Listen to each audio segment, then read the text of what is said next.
La carta a los Gálatas.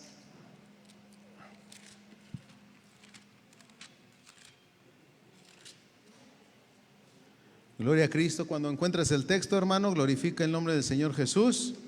A eso hemos venido, hermano, a exaltar a nuestro amado Jesús Cristo. Amén, hermano. Gálatas capítulo 5, versículo 16 y 17, para honra y gloria de nuestro amado Jesús. ¿Ya lo tenemos todos, hermano? Amén. Dice la palabra del Señor. Tú síguelo con tu vista, yo lo leo aquí en el micrófono. Gálatas 5, 16 y 17 dice: digo pues, andad en el Espíritu y no satisfagáis los deseos de la carne, porque el deseo de la carne es contra el Espíritu. Fíjate, hermano, el deseo de la carne es contra el Espíritu. ¿Y qué crees, hermano? El del Espíritu es contra la carne. Y estos se oponen entre sí para que no hagáis lo que quisieres. Ese es el texto, hermano, que vamos a tomar hoy por nuestro texto base. Y vamos, hermano, a orar. Amén. Cierra tus ojos. Bendito Padre y Dios eterno, a ti la gloria, la honra, la alabanza, el poder y el honor.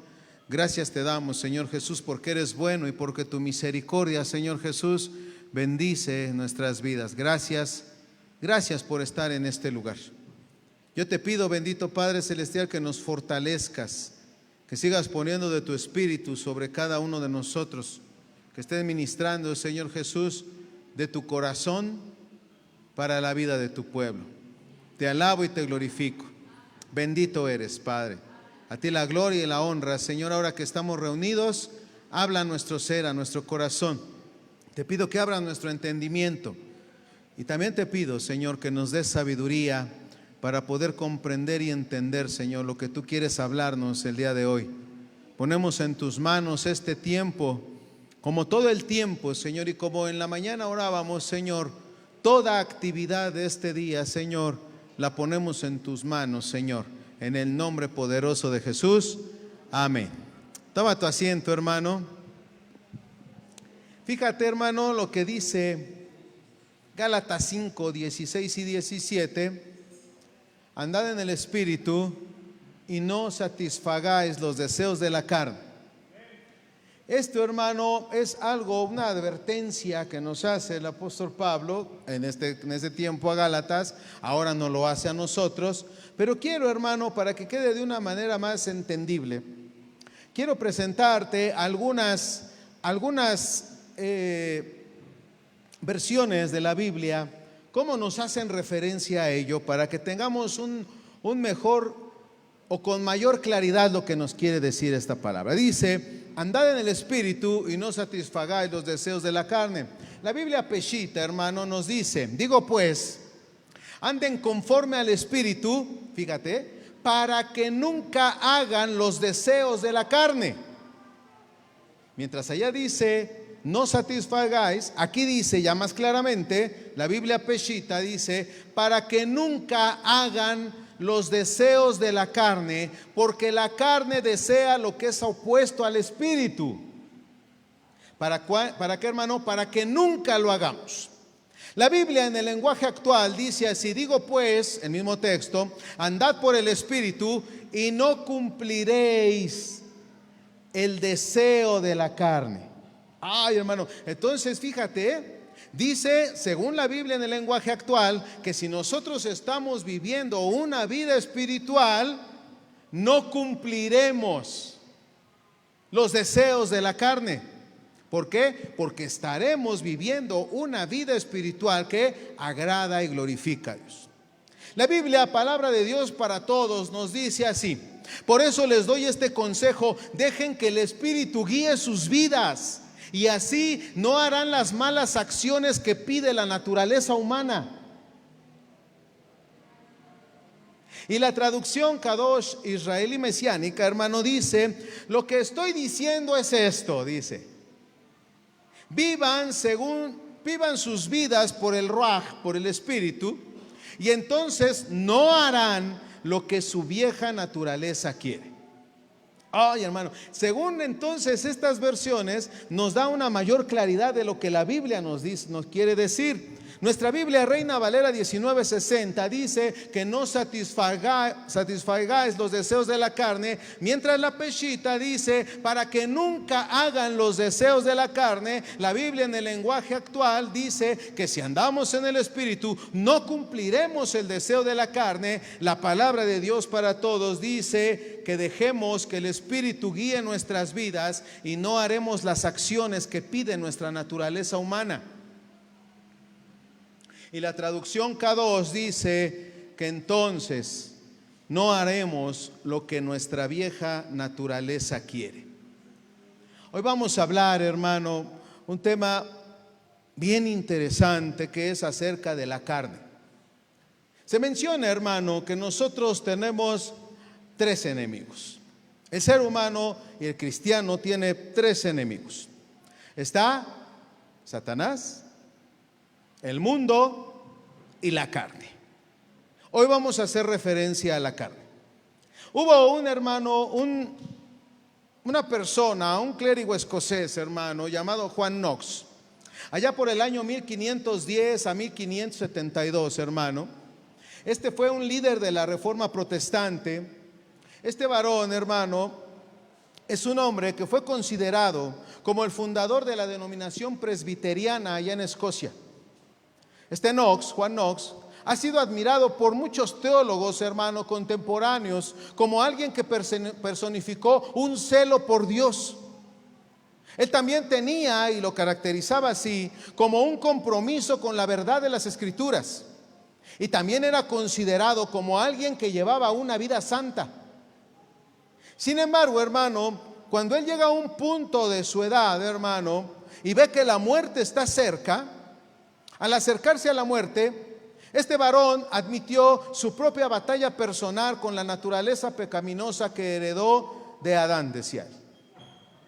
En Romanos capítulo 5, versículo 12 dice así: por tanto, como el pecado entró en el mundo por un hombre, y por el pecado la muerte, así la muerte pasó a todos los hombres por cuanto todos pecaron. Y esto, hermano, era lo que Juan Knox, ya cuando iba a morir, él lo tenía bien presente. Él decía que él estaba en una batalla personal contra aquella naturaleza pecaminosa que había heredado de Adán. Este Knox dijo así: sé lo difícil que es la batalla entre la carne y el espíritu bajo la pesada cruz de la aflicción. Cuando ya estaba en la muerte, cuando ninguna defensa mundana sino la muerte presente llega y aparece. Y siguió mencionando: conozco las quejas rencorosas y las murmuraciones de la carne. Y esta declaración de Juan Knox, hermano, suena notablemente como aquella que hizo el apóstol Pablo en la carta a los Romanos, en el capítulo 7, versículo 14 al 24. Así lo expresó este varón, el apóstol Pablo: porque sabemos que la ley es espiritual, y declaró así: mas yo soy carnal, vendido al pecado, porque lo que hago no lo entiendo, pues no hago lo que quiero, sino lo que aborrezco, eso es lo que estoy haciendo. Y si lo que no quiero, esto hago, apruebo que la ley es buena, de manera que ya no soy yo quien hace aquello, sino el pecado que está viviendo en mí. Y yo sé que en mí, dice el apóstol Pablo en el texto, esto es, así lo recalca nuevamente, en mi carne no mora el bien. Porque el querer el bien está en mí, pero no el hacerlo. Porque no hago el bien que quiero, sino el mal que quiero, eso hago. Y si hago lo que no quiero, ya no lo hago yo, sino el pecado que está viviendo en mí. Así que queriendo yo hacer el bien, dice el apóstol Pablo, hallo esta ley, que el mal está en mí. Porque según el hombre interior, me deleito en la ley de Dios, pero veo otra ley en mis miembros, que se rebela contra la ley de mi mente y que me lleva cautivo a la ley del pecado que está en mis miembros. Miserable de mí, dice él, ¿quién me librará de este cuerpo de muerte? Y entonces, hermano, hay una expresión de un reconocimiento en el cual, como vimos en el texto inicial de Gálatas 5, 15 al 16, hermano, o 16 y 17, encontramos, hermano, que hay una realidad, hermano, que vivimos todo ser humano. Tenemos un gran problema, hermano. Hay algo que está dominando en algunas circunstancias nuestra vida. Aunque nosotros somos, hermano, de un nacimiento nuevo, un nacimiento espiritual, resulta, hermano, que nosotros entonces seguimos enfrentando una lucha todos los días de nuestra vida, hermano. De tal manera que entonces Gálatas 5 dice que nosotros debemos de estar en el Espíritu y que no debemos de proveer a nuestra carne, que debemos de vivir una vida espiritual que es la que debe de controlar y dominar nuestra vida para permanecer como íntegros delante de Dios.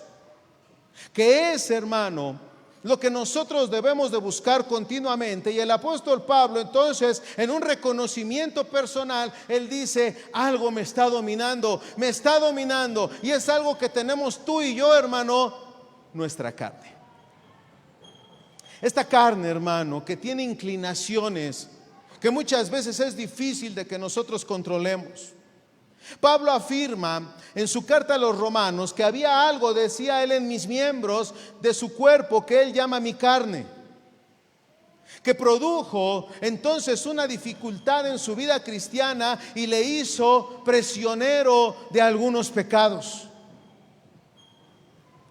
¿Cómo, hermano, nosotros podemos estar permaneciendo en alguno de ellos? Ahora bien, hermano, ya viendo esto, Martín Lutero, él escribió un prólogo al libro de Romanos y comentó sobre el uso de Pablo de la palabra carne. Él dijo así, Martín Lutero: tú no debes comprender carne, y esto es bien importante, hermano, tú no debes comprender carne, por lo tanto, como si solo fuera carne. Esa carne que está conectada con la falta de castidad. Porque Pablo usa carne de todo el hombre. Pablo está haciendo referencia a su cuerpo, a su alma, a su razón y a todas las facultades incluidas en las que está involucrado el ser humano. Porque todo lo que está en él anhela y se esfuerza para la carne. Esto tenemos nosotros que llevarlo bien presente, hermano. Porque no solamente estamos hablando de pecados aislados en donde nosotros podemos tropezar o caer en alguna ocasión, sino lo que está diciendo Pablo en Romanos capítulo 7 es que entonces, hermano, él dice que hay una circunstancia en sus miembros a lo cual él menciona como carne, pero que en realidad está haciendo referencia a todo lo que integra su vida personal, hermano, que hace que se motive la carne para entonces cometer algún pecado. Por eso es que Martín Lutero hacía esta referencia.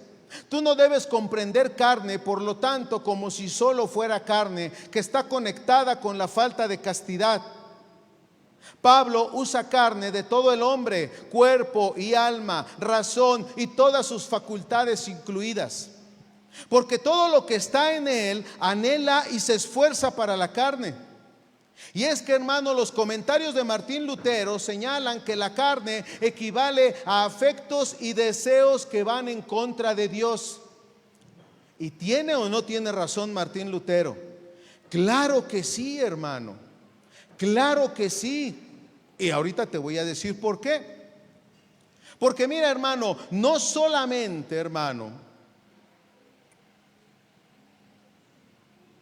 equivale a la parte de la castidad, hermano, sino que equivale entonces a esos afectos y deseos que te mencionaba que iban en contra de Dios, y no solo, a las actividades en una conexión sexual, sino en todos los ámbitos de la vida. Porque cuando nosotros tenemos, hermano, una mala actitud hacia alguna persona, hermano, ya obró dentro de ti, en tu corazón, en tu pensamiento, en tu alma, alguna circunstancia que te hizo sacarle la lengua al flaco. Algo ya sucedió dentro de nosotros.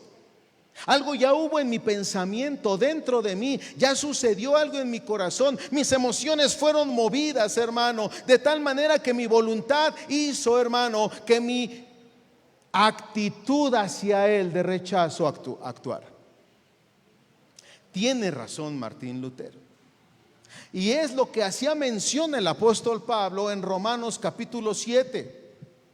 Y es que mira, hermano, para lograr una sólida comprensión del término carne, es necesario que nosotros examinemos el uso y la definición en las Escrituras.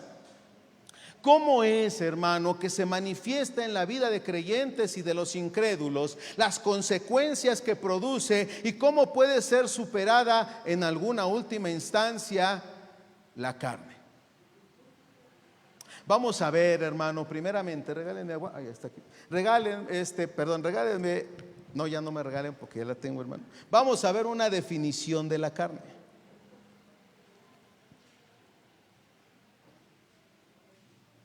Es necesario, hermano, que nosotros tengamos bien comprendido qué es todo aquello que hace que nosotros lancemos palabras de las cuales muchas veces nos arrepentimos, o tengamos pensamientos que no cuadran, hermano, con la que la palabra de Dios supone. Dios supone que nosotros deberíamos de pensar, con actitudes que nosotros tenemos y que supone Dios que nosotros como personas convertidas, transformadas, no deberíamos de tener.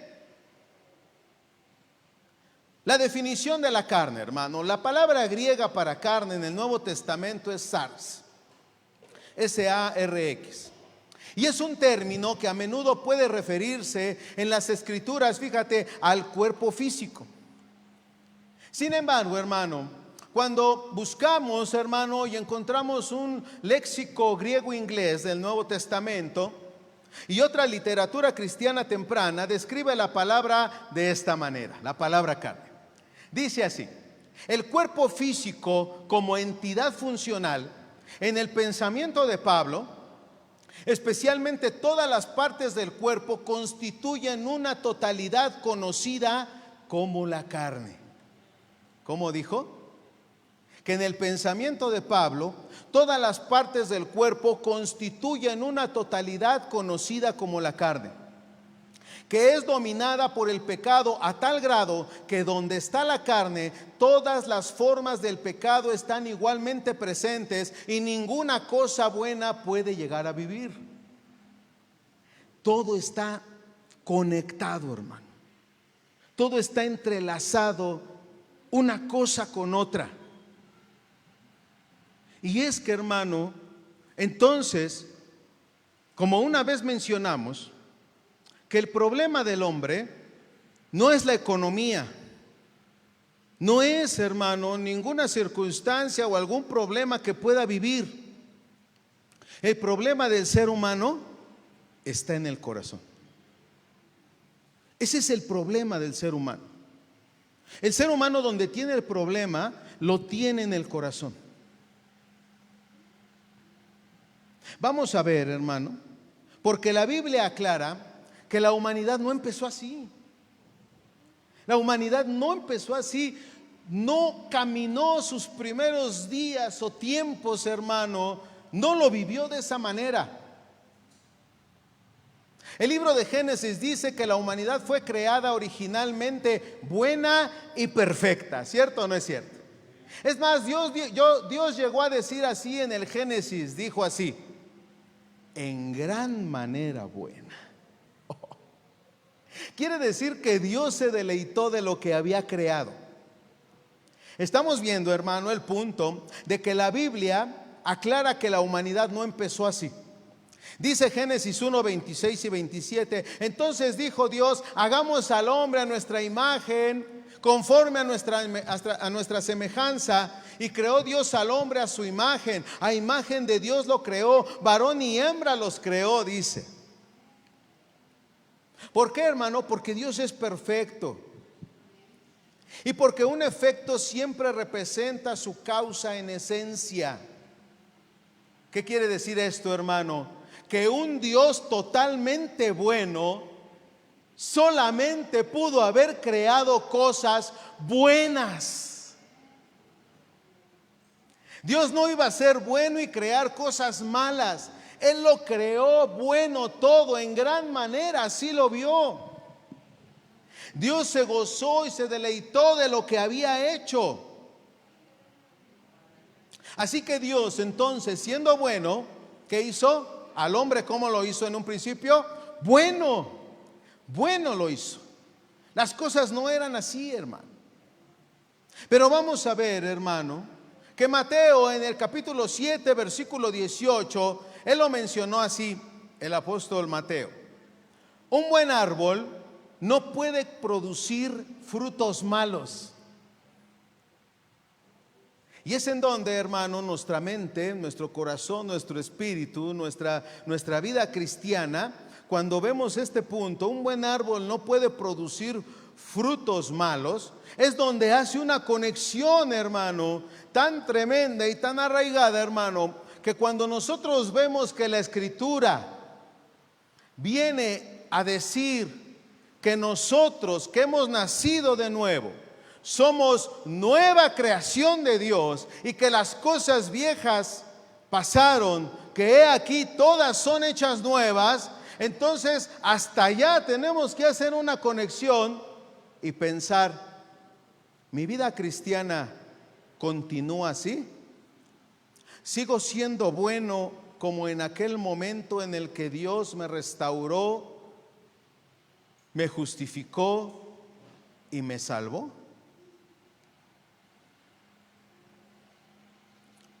Y mira, hermano, tanto Adán y Eva fueron creados bien y sin pecado.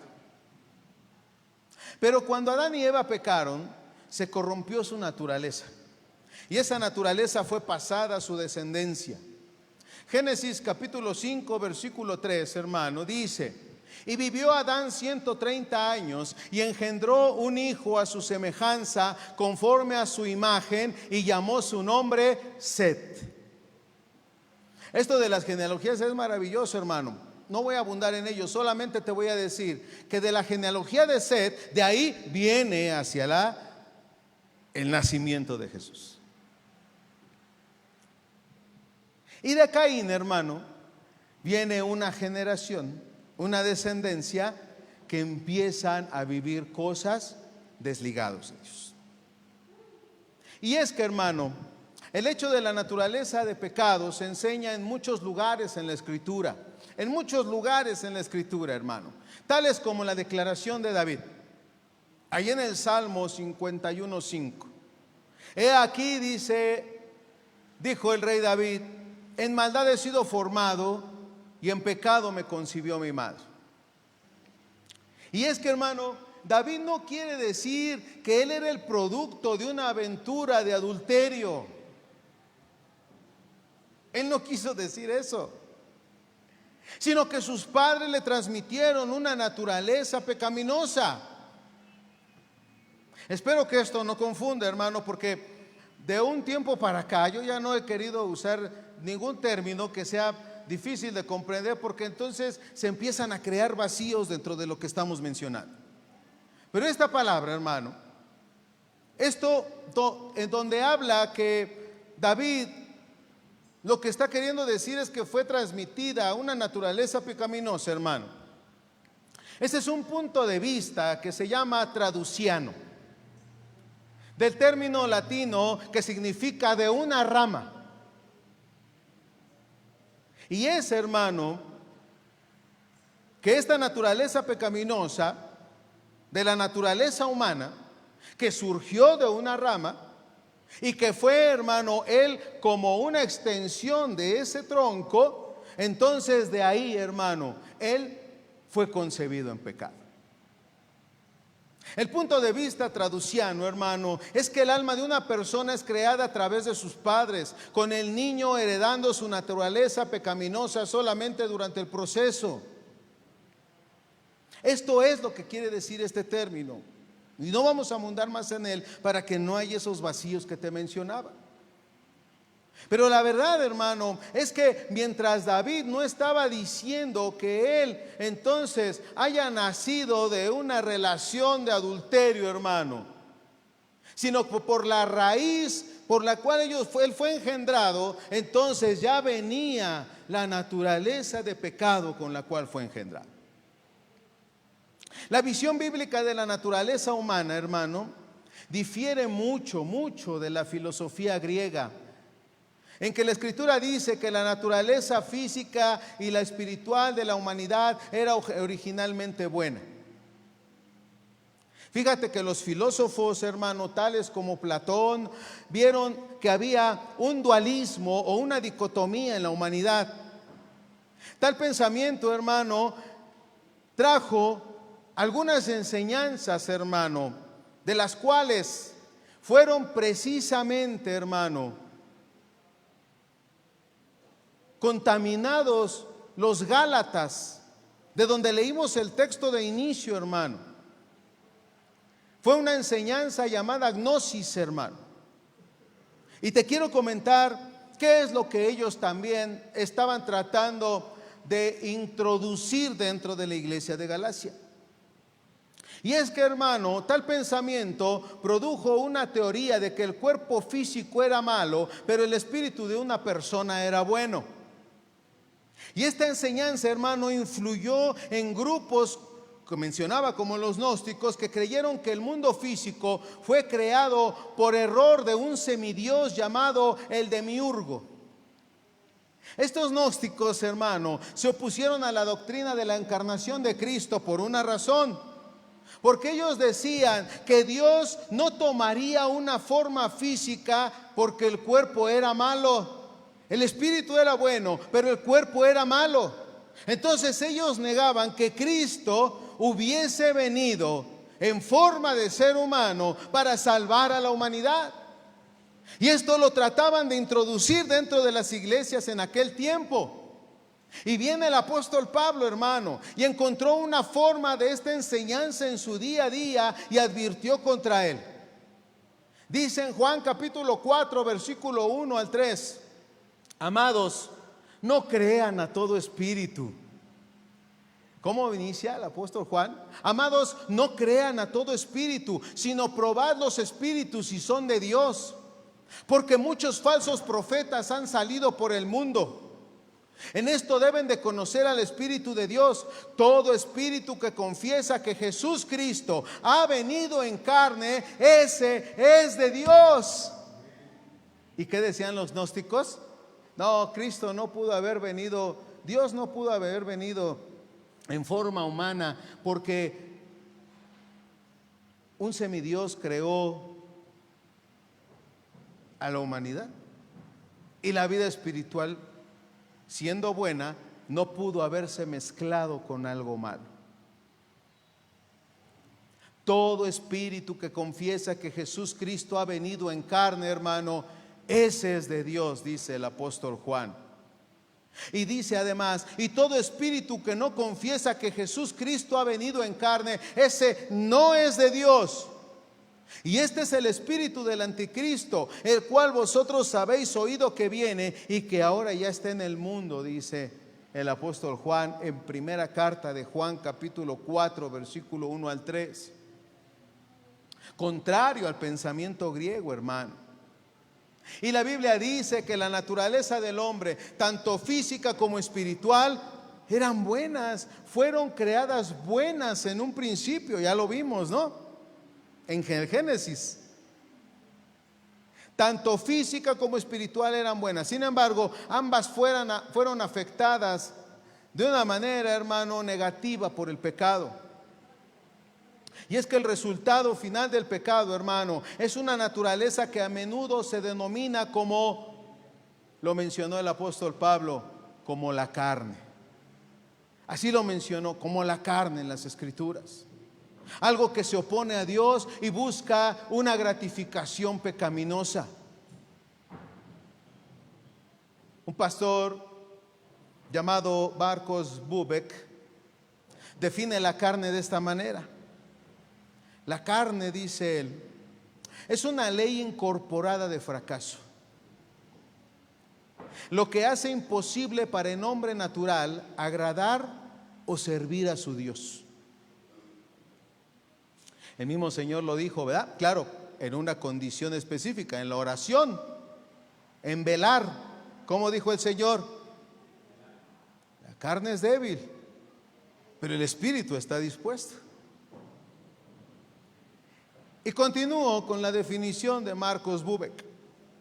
Dice, es una fuerza interior compulsiva heredada de la caída del hombre, que se expresa en rebelión general y específica contra Dios y contra su justicia. La carne puede ser reformada o puede ser mejorada. La única esperanza para escapar de la ley de la carne es su ejecución total y su sustitución por una vida nueva en el Señor Jesús Cristo, hermano.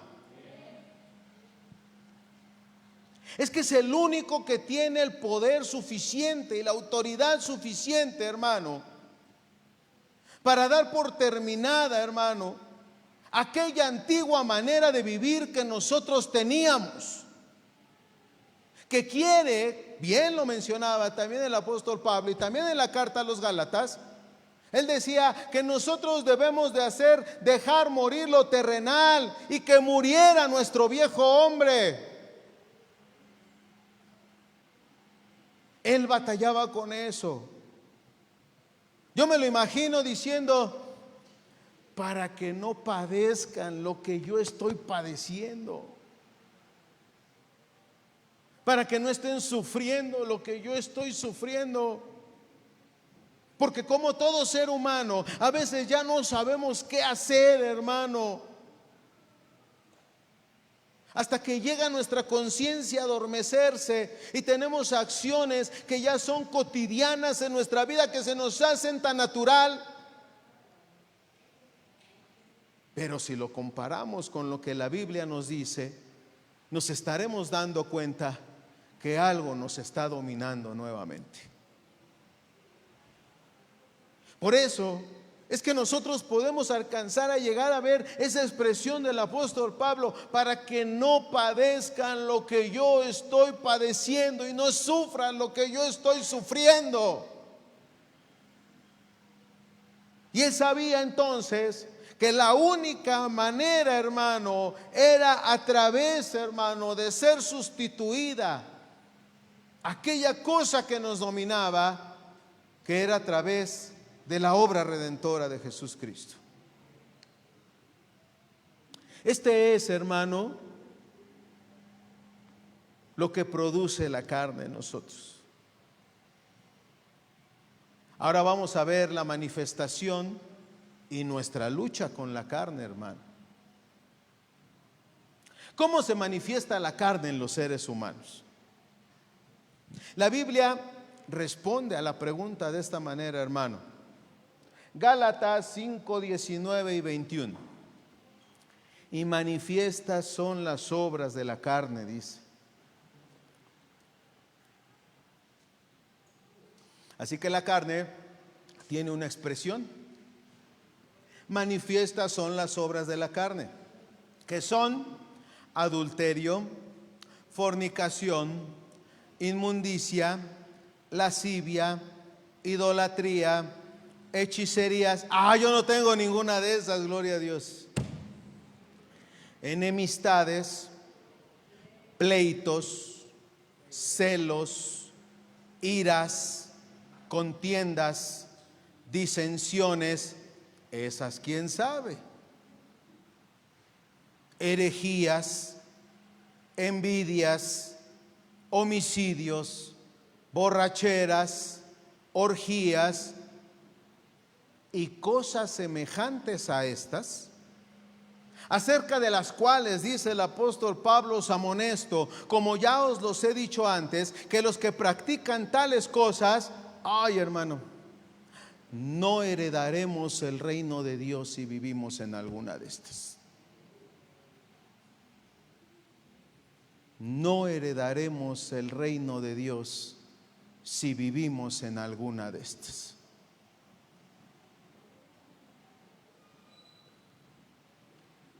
Así que entonces se manifiesta la carne de alguna forma en los seres humanos. Y te voy a dar, hermano, híjole, esto es tremendo, esto es tremendo. Te voy a dar resultados de la carne en el mundo que son evidentes, hermano. Y vamos a considerar unos 3 tristes hechos tomados, hermano, de una encuesta reciente sobre el efecto de la pornografía. Y esto, hermano, la pornografía ya no es exclusiva de los hombres, las mujeres también. Entre 11 y 15 años, niños y niñas están metidos en todo esto. Ponme atención. $3,075 se gasta en la pornografía por segundo el ser humano. Anualmente, hermano, 97 millones de dólares son gastados, hermano, por el uso de la pornografía. Te di, hermano, el efecto de la pornografía. Primero, ¿cuánto se gasta en un segundo? Por segundo, $3,075, hermano. Anualmente, 97 millones de dólares. 28,258 usuarios del internet están viendo pornografía ahorita. Ahorita, hermano. Por segundo. 372 usuarios del internet están escribiendo ahorita los términos de búsqueda para adultos en los motores de búsqueda del internet. 372 usuarios ahorita, hermano. Y cada 39 minutos un nuevo video pornográfico está siendo creado en Estados Unidos, hermano. Dichas estadísticas subrayan la declaración hecha por el profeta Jeremías, que dice Jeremías 17:9: engañoso es el corazón más que todas las cosas y perverso, ¿quién lo conocerá?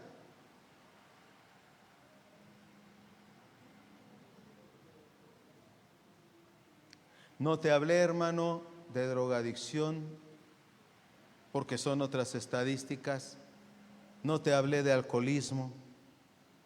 No te hablé de cosas, hermano, en donde nosotros podemos estar viendo, hermano, que hay muchas cosas, como menciona Gálatas 5, 19 al 21, cómo se está manifestando la carne en los seres humanos a cada segundo, hermano. Porque hay una manifestación de la carne en el ser humano. Esto, hermano, como siempre, trae consecuencias. ¿Cuáles son las consecuencias de la carne? Mira, la Biblia dice que vivir en la carne produce una serie de consecuencias lamentablemente desafortunadas, hermano. En primer lugar, la Escritura declara que aquellos que viven según la carne y que no desean cambiar o arrepentirse de su conducta pecaminosa experimentarán la separación de Dios en esta vida y en la que sigue, hermano. Ahora bien, hermano, no vayamos a encuadrar a las estadísticas para decir, yo no estoy haciendo eso. Porque Gálatas 5 habló de pleitos, de enojos con otras personas, de celos, de iras, de contiendas, de disensiones, de envidias y de cosas semejantes a ellas, para que no por la estadística, digamos, encuadremos lo que queremos decir con todo ello. Y mira, hermano, la Biblia entonces dice que aquel que no desea arrepentirse ni cambiar, hermano, este tipo de conductas va a experimentar una separación de Dios en esta vida y en la venidera.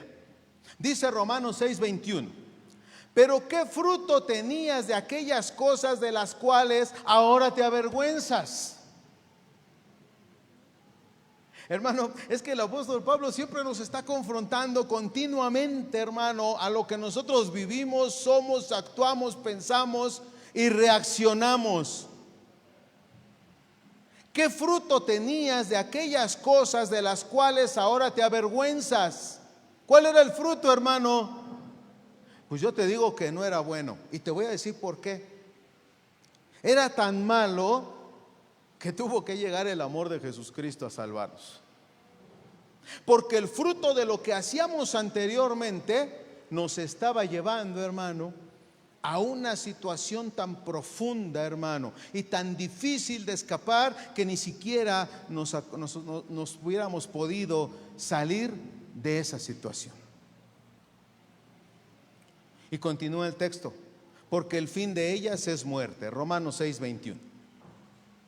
Romanos capítulo 8, versículo 13 dice: porque si vivís conforme a la carne, moriréis.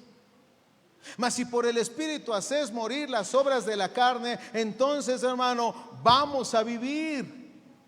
¿Qué nos conviene? ¿Qué nos conviene, hermano? Vivir según el Espíritu. Gálatas 6, 7, 8. No nos engañemos, hermano, Dios no puede ser burlado, pues todo lo que el hombre sembrare, esto también segará. Porque el que siembra para su carne, de la carne segará corrupción. Mas el que siembra para el Espíritu, del Espíritu, ¿qué va a segar? Vida eterna, hermano. Vida eterna. ¿A dónde vamos, hermano? ¿A dónde vamos? ¿Hacia dónde nos estamos dirigiendo?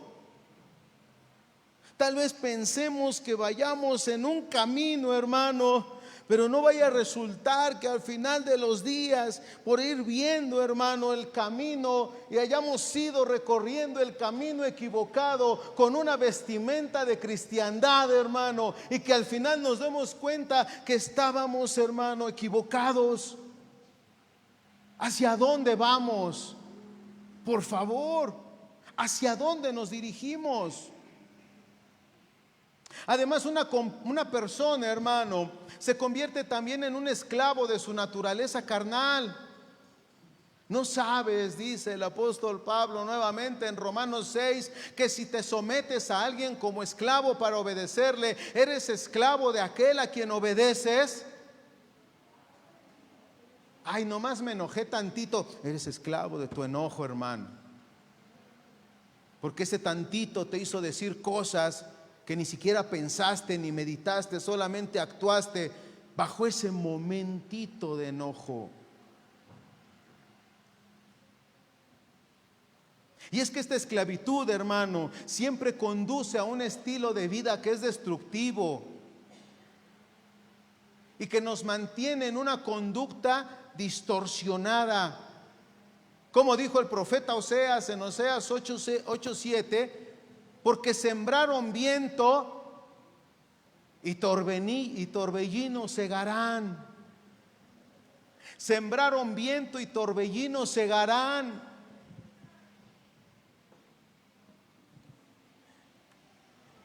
Y es que, como el otro día le decía a una persona, a un hermano, le decía, cuando hablamos y platicamos de circunstancias, hermano, y le decía yo, ¿y qué dice la Biblia? Porque muchas veces, hermano, por nuestra circunstancia con el hermano, con la persona, nosotros somos incapaces de salir de alguna situación. Pero ¿qué dice la Biblia?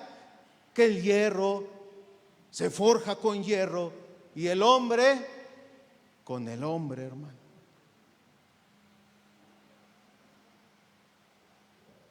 El hombre tiene que ser transformado y afinado, lamentablemente, a través del mismo hombre.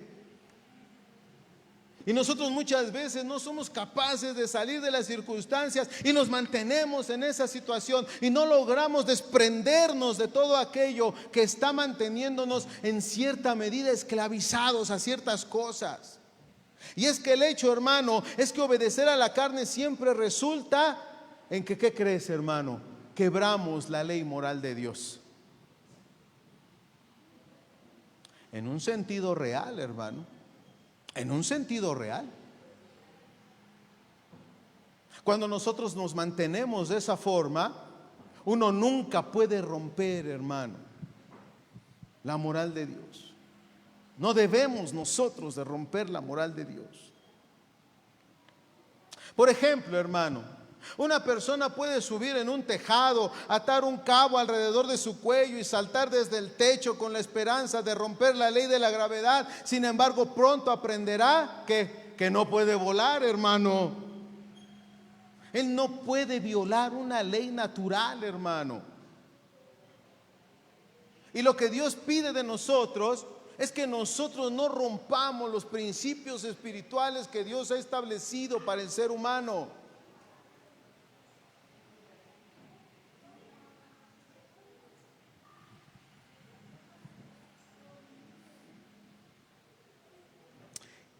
Lo mismo es cierto, hermano, con nuestras acciones morales.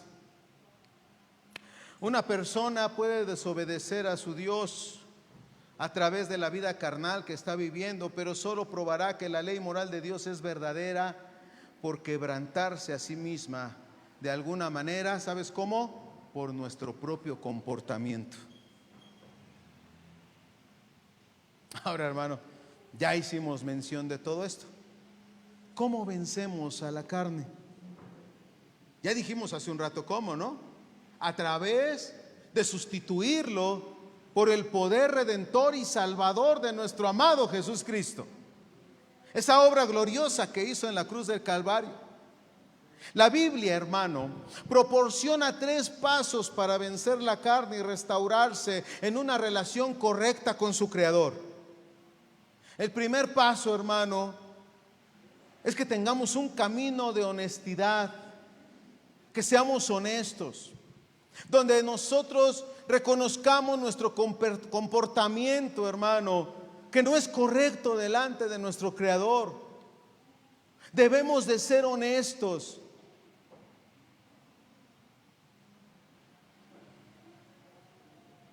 Debemos de ser honestos con nuestro Dios. Y esto, hermano, implica estar de acuerdo con lo que la Biblia dice acerca de todos aquellos que han nacido de padres humanos. Las personas nacimos en pecado, pero entramos al mundo, hermano, en una relación rota con nuestro Creador. ¿Qué dice la palabra del Señor? ¿Qué hace Dios? ¿Qué es lo que hace Dios con nosotros cuando entramos, hermano, todo quebrantado, hermano, sin esperanza, hermano, en soledad, en alguna circunstancia, y Dios nos mira, hermano? ¿Qué es lo que hace Dios? Salmo 133 dice: Señor, si mirares a los pecados, ¿quién se podrá mantener? ¿Quién podremos mantenernos, hermano, delante de Dios si Él examinara nuestras faltas? La verdad es que nadie, hermano, nadie podríamos sostenernos delante de Dios si Él viera nuestros pecados. Dice Primera de Juan 1:8 al 10, dice: si decimos que no tenemos pecado, nos estamos engañando a nosotros mismos y la verdad no está en nosotros. Si decimos que no hemos pecado, le hacemos a Él mentiroso y su palabra no está en nosotros. Pero hay un siguiente paso, hermano, porque primero es el reconocimiento. Que nosotros sepamos, hermano, siendo honestos, que no estamos actuando según lo que Dios quiere y lo que Él desea en su palabra que vivamos. Porque el siguiente paso, hermano, es caminar en el Espíritu. Y esto implica clamar a Dios para que precisamente, hermano, esa salvación y ese Espíritu Santo que nos ha dado, hermano, empiecen a tener, hermano, una facultad sobre nuestras vidas para que nosotros vivamos correctamente delante de nuestro Creador. Te lo menciono como hace muchos años nos enseñaron: deja que Dios sea Dios en tu vida, hermano. Deja que Dios tome el gobierno de tu vida y de mi vida, hermano. Dejemos que Él tome el señorío que le pertenece dentro de nosotros. Que Él entonces, hermano, tome el lugar que le pertenece. Esta transformación, mi hermano, y esa nueva vida se describen en varios lugares en las Escrituras. Por ejemplo, mira, ahí vamos nuevamente a Gálatas. Gálatas 2:20, con Cristo estoy juntamente crucificado y ya no vivo yo, mas Cristo vive en mí, y lo que ahora vivo en la carne, lo vivo en la fe del Hijo de Dios, el cual me amó y se entregó a sí mismo por mí. Y mira, ahí me trajo el Señor algo a la memoria ahorita. La hermana Salud tuvo una visión el viernes, mientras estaba ministrando la oración en el Espíritu. Ella se veía a sí misma, ¿estoy bien, hermana? Y después veía a varios hermanos orando delante de ¿qué, hermana? De una piedra, de una roca. ¿Quién es la roca, hermano? Cristo. Así que, hermano, esa es la posición y la actitud que nosotros debemos de tener en nuestra vida espiritual. Ahí, hermano, postrados, rendidos ante el señorío de esa roca inamovible, hermano, que nosotros debemos de estar adorando y glorificando y buscando todo el tiempo, hermano, para que nuestra vida sea renovada por completo. Debemos de estar ahí buscando a Dios. Debemos de estar rendidos ante su grandeza. Dice Romanos 6:11, así también vosotros consideraos muertos al pecado, pero no vivos para Dios, pero vivos para Dios en Cristo Jesús, Señor nuestro, dice la palabra del Señor. Gálatas 3:27 dice, porque todos los que habéis sido bautizados en Cristo, de Cristo estamos revestidos, hermano. Dice Romanos 13:14, sino vestidos del Señor Jesús Cristo y no proveamos para los deseos de la carne. El último paso, hermano, después de que nosotros hemos reconocido y nos rendimos delante de nuestro Dios y permitimos que el Espíritu Santo y esa obra redentora hagan un efecto en nosotros, hermano, ahora nosotros, hermano, debemos de tomar una actitud correcta. El último paso es un camino de muerte, hermano, donde la carne se muere de hambre, de sus deseos, para que eventualmente muera. Porque aun cuando una persona nace de nuevo por el Espíritu de Dios, hermano, él debe entender y debemos de entender que poseemos una vieja naturaleza con aquellos deseos que teníamos anteriormente y con los cuales seguimos batallando continuamente en nuestra vida, hermano. Pero también estamos viviendo con los deseos que provienen del Espíritu de Dios. Yo siempre he dicho, hermano, que el libre albedrío que Dios nos ha dado nos hace tomar, cierto, las decisiones que nosotros tomamos en nuestra vida. Él hizo una pregunta de libre albedrío en el Antiguo Testamento. He aquí yo pongo la vida y la muerte. Y en tu libre albedrío Él pone su consejo y te dice, escoge pues la vida. Un día vinieron adelante de ti y de mí y nos dijeron, busca al Señor Jesús Cristo, recíbelo en tu corazón. Y nosotros usamos nuestro libre albedrío. ¿Y qué hicimos? Confesamos al Señor como nuestro Salvador. Ahora, hermano, tomamos otra decisión. ¿Vivimos en santidad o no vivimos en santidad? Cada quien lo decide. Y el libre albedrío nos sigue hablando. ¿Vivimos en la carne o vivimos en el Espíritu? ¿En dónde queremos vivir? Una vez me decía una persona, no, es que yo quiero hacer así y así. Y yo le dije a esa persona, hay dos cosas. Y otra vez el libre albedrío. ¿Quieres actuar como actuamos los humanos o quieres actuar como dice la Biblia? ¿Cómo queremos actuar, hermano? Decisiones, decisiones, decisiones. Siempre estamos tomando decisiones.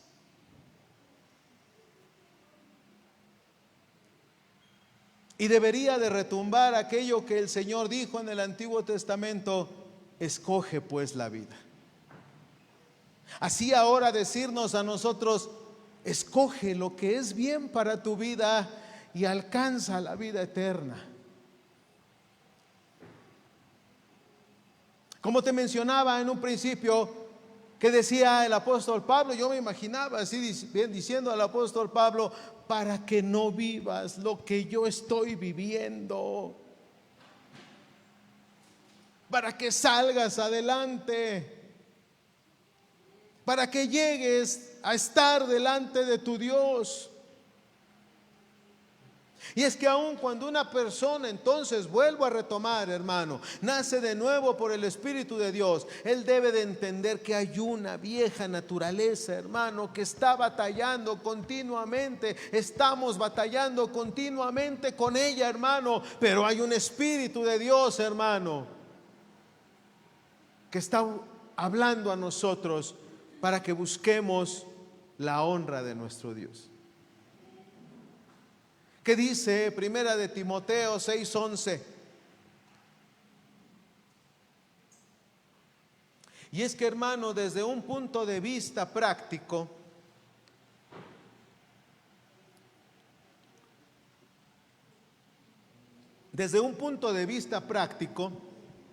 el cristiano deliberadamente evita alimentar la vieja naturaleza carnal. En su lugar, practican nuevos comportamientos que son impulsados por el Espíritu. Primera de Timoteo 6:11, ya lo encontraste, dice: mas tú, oh hombre de Dios, mas tú cristiano, mas tú remanente nuevo, huye de estas cosas y sigue la justicia, sigue la piedad, sigue la fe, sigue el amor, sigue la paciencia, sigue la mansedumbre. Eso es en donde nosotros debemos de caminar, remanente nuevo. En la paciencia, en el amor, en la fe, en la piedad, en la justicia, en la mansedumbre. Dice segunda de Timoteo 2:22: huye también de las pasiones juveniles. El mismo apóstol Pablo decía en Primera de Corintios 9:27: sino que golpeo mi cuerpo y lo pongo en servidumbre, no sea que habiendo sido heraldo. ¿Qué es ser heraldo, maestro Edmundo?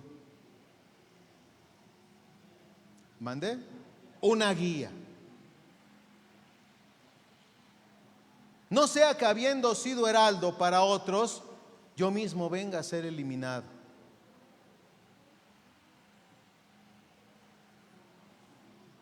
Colosenses 3:5: haced morir pues lo terrenal en vosotros: fornicación, impureza, pasiones desordenadas, malos deseos y avaricia, que es idolatría. Dice Gálatas 5:24: pero los que son de Cristo han crucificado la carne con sus pasiones y deseos. Y ya no digo, hermano, hay más textos, pero no los voy a decir.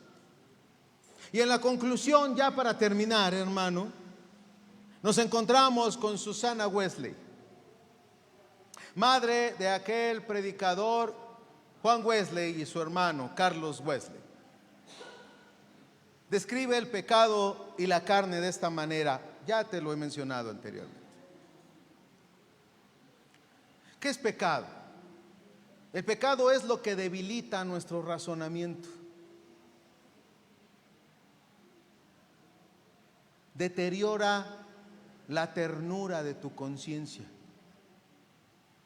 oscurece el sentido de Dios o quita su gusto por las cosas espirituales. ¿Sí se oyó, hermano? ¿Sí? Lo vuelvo a repetir. ¿Qué es el pecado? Lo que debilita nuestro razonamiento, deteriora la ternura de nuestra conciencia, oscurece el sentido de Dios o quita su gusto por las cosas espirituales. En fin, dice, si algo aumenta la autoridad y el poder de la carne sobre el espíritu, eso para usted se convierte en pecado, no importa lo bueno que sea en sí mismo. No importa lo bueno que sea en sí mismo. Y es que, hermano, uno de los objetivos de la vida cristiana es la victoria del espíritu sobre la carne. Y es, hermano, también un cambio de vida que se manifiesta en vidas que son justas, que alegran el corazón de su Creador. Aunque la lucha, hermano, es muy real. Es muy real. Y la Biblia deja claras algunas cosas.